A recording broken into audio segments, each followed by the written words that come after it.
Baby, don't cry. Screeching, screaming, the baby cries. In a cradle on the floor, the baby lies.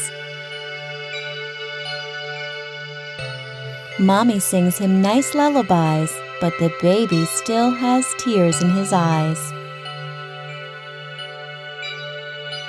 Hearing the cry, Daddy wakes up and opens the door. Smiling, he says, "Hey, little champ, your cry is louder than my snore." Mommy gets him a cute soft toy, hands him a teddy bear to enjoy.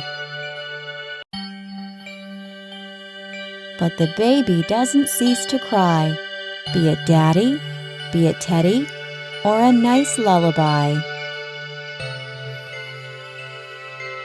Then Mommy takes a look at baby's nappy and says, "It's wee wee, now I know how to make you happy.